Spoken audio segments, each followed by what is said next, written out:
Breaking news, breaking news. We have his voice. Tyler Robinson, the Charlie Kirk assassin, got his voice speaking about receiving a scholarship to Utah State University. I'm going to share his voice and then we will further discuss. Check it out. Okay.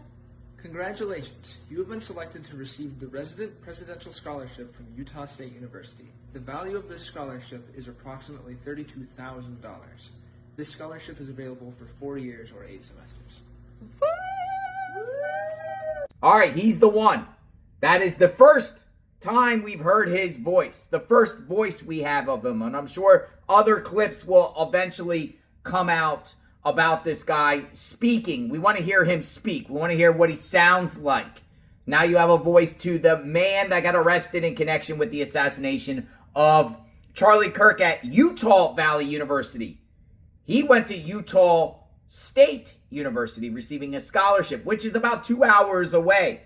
He is from southern Utah. He's from the Washington, Utah area, Washington County. His dad, Matt, is a deputy with the Washington County Sheriff's Office. His mom is a social worker. The President of the United States was the one that informed the world that he has been arrested. He went on Fox and Friends to share that information. I'm going to share this with you, and we'll keep the conversation going. Yeah, I think that I don't want to go too far. I'd like to tell you some stories at how it happened, but essentially somebody that was very close to him turned him in. And that happens when you had some of those good shots. Somebody is going to say, whether it's a parent or whatever, I'd rather not say right now. They're going to announce it today, sometime later, probably talk about that.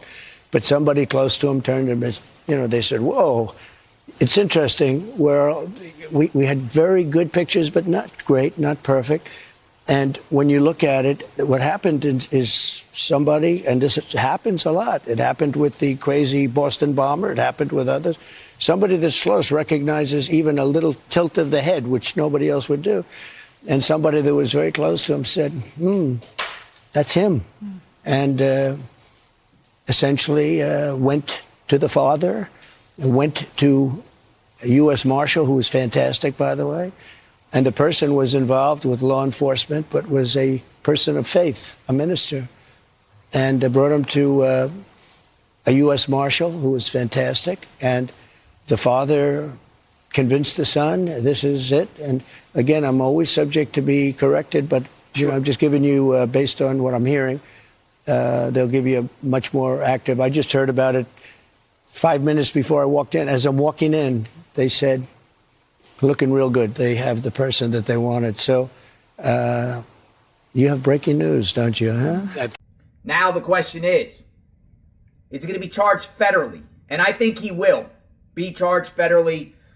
State charges, but I think over the weekend what we're going to probably get is a federal criminal complaint filed against him, which ultimately he's at the Washington County Jail, which is about 4 hours or so south of Salt Lake City area. Once those federal charges hit, I think they're going to ship him up to the Salt Lake City area of Utah, to the federal courthouse there that will handle the matter. And then we'll see what happens from there. Interesting that the president, chiming in and actually calling for the death penalty. I'm wondering if his defense will use that for some sort of change of venue or some sort of motion saying that he will not receive a fair trial. But we'll keep gathering in on this guy right here, Tyler Robinson, the shooter. Apparently, his family gave him guns. He taught him how to shoot, when he was younger, and appears that he is Antifa, just, the bullet casings found in the gun, the 3 arrows pointing down, it's Antifa, anti-fascist anthem that he was talking about, using the word fascist. Antifa, he's Antifa. He is unregistered, unaffiliated, his party. He's a registered voter, but it's unaffiliated. He's not a Democrat, he's not a Republican, though I think his family are Republicans. Let me know what you think about this guy. More information comes out about him, we'll share it here on JLR Investigates, giving you a preliminary. At least you get to hear his voice. Let me know what you think. We'll talk soon. JLR, how did he do this? Why did he do this? Is there other co-conspirators out there, particularly when he was on Discord, communicating with someone to tell to go retrieve the gun? I wonder if that person's going to be caught. Dad turned him in. Dad recognized him, contacted the U.S. Marshal, told him to hold him there. Dad turned him in. So we'll find out more about that. We'll talk soon. JLR Investigates. Stay tuned.